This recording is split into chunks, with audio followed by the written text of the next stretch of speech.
Puji Tuhan, Shalom, selamat pagi Bapak Ibu Saudara yang diberkati Tuhan.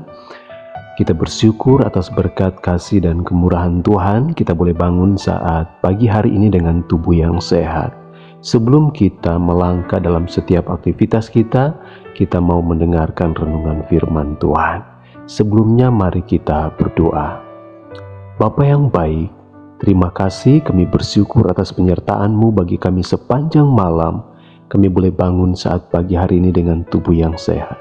Sebelum kami melangkah dalam setiap aktivitas kami rindu untuk mendengarkan firman-Mu. Berfirmanlah agar iman kami semakin teguh dalam kami mengiring akan Engkau. Haleluya. Amin. Puji Tuhan, Bapak Ibu Saudara yang diberkati Tuhan. Renungan kita pada saat pagi hari ini terambil dalam Injil Yohanes 4 ayat yang ke-23 dan ayat yang ke-24. Demikian bunyi firman Tuhan. Tetapi saatnya akan datang dan sudah tiba sekarang bahwa penyembah-penyembah benar akan menyembah Bapa dalam roh dan kebenaran, sebab Bapa menghendaki penyembah-penyembah demikian. Allah itu roh, dan barang siapa menyembah Dia harus menyembahnya dalam roh dan kebenaran. Bapak Ibu Saudara yang diberkati Tuhan, dalam kisah ini dikatakan bahwa terjadi percakapan antara Yesus dengan seorang perempuan Samaria, di mana dikatakan bahwa perempuan itu berkata bahwa nenek moyang kami menyembah Allah mereka di atas gunung tersebut, tetapi bangsa Israel menyembah Allah mereka di Yerusalem. Apa jawab Yesus kepada perempuan ini?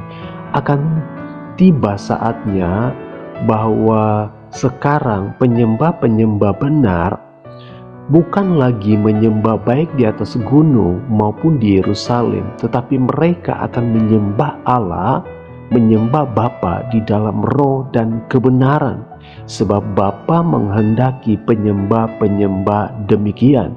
Karena Allah itu roh, dan barang siapa menyembah Dia harus menyembahnya dalam roh dan kebenaran.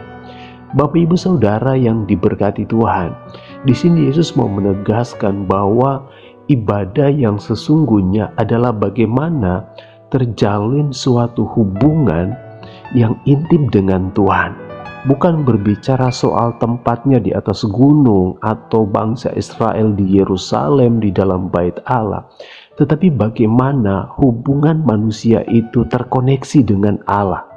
Masalah tempat menurut saya dalam firman Tuhan ini bukanlah menjadi satu masalah, tetapi yang menjadi persoalannya, apakah setiap ibadah itu dikenan oleh Allah? Apakah setiap penyembahan itu berkenan di hadapan Allah?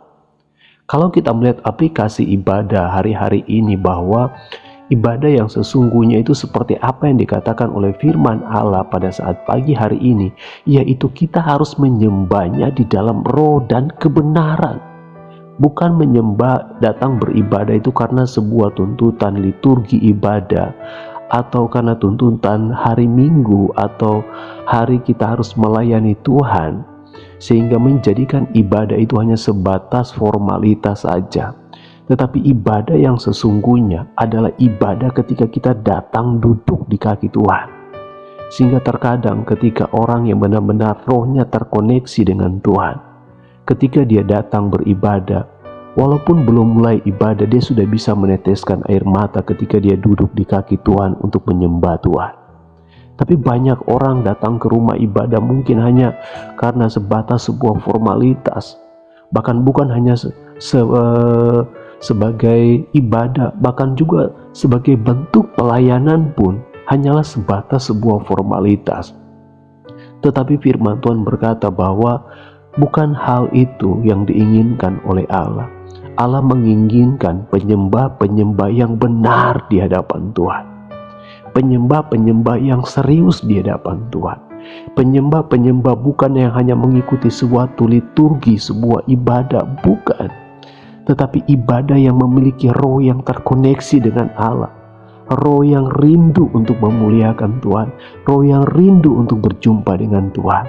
Itu yang ingin disampaikan oleh Allah saat pagi hari ini bagi saya dan saudara. sehingga ibadah itu bisa di mana saja, kapan saja kita bisa menyembah dan memuliakan Tuhan. Bukan harus di atas gunung, bukan harus di dalam sebuah bait Allah baru kita akan terkoneksi dengan Tuhan, tidak. Tetapi bagaimana bentuk sikap hati kita. Setiap kita yang rindu untuk mencari Tuhan, untuk memuliakan Tuhan, masalah tempat dan waktu itu bukan menjadi satu penghalang bagi kita, tetapi yang menjadi penghalang bagi kita, apakah kita punya kerinduan untuk kita menyembah Dia. Sembahlah Tuhan, kata firman Tuhan, karena Allah itu roh, maka barang siapa menyembah Dia harus menyembahnya dalam roh dan kebenaran. Terkoneksi dengan Tuhan, sehingga ibadah itu dapat mengandung janji, baik untuk hari ini maupun untuk hari yang akan datang, yaitu untuk hidup yang saat ini dan hidup kekal untuk selama-lamanya. Mari kita berdoa. Bapa yang baik, terima kasih kami diingatkan melalui kebenaran firman-Mu, bahwa kami diingatkan untuk menyembah Engkau. Menyembah Engkau yang adalah roh, maka kami harus menyembah Engkau dengan roh, di dalam roh yang terjalin hubungan dengan Engkau, yang terkoneksi dengan Engkau, untuk menyembah dan memuliakan Engkau ya Bapa. Kami bersyukur, kami diingatkan bahwa ibadah bukan sebuah rutinitas belaka. Ibadah kami bukan sebuah formalitas, tapi ibadah kami adalah ibadah di mana kami harus menyembah Engkau, Allah yang hidup, Allah yang empunya langit dan bumi, Allah yang berkuasa di surga dan di bumi. Dan kami bersyukur, kami diingatkan untuk dalam setiap ibadah kami memiliki hubungan yang baik dengan Engkau ya Bapa. Kami berdoa dan bersyukur, terima setiap berkat-berkat-Mu saat pagi hari ini. Hamba-Mu berdoa, berkatilah seluruh umat kepunyaan-Mu saat pagi hari ini ya Bapa.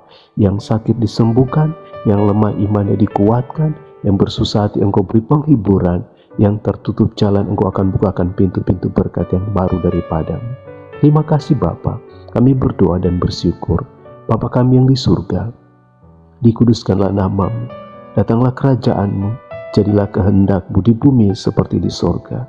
Berikanlah kami pada hari ini makanan kami yang secukupnya, dan ampunilah kami akan kesalahan kami, seperti kami juga mengampuni orang yang bersalah kepada kami.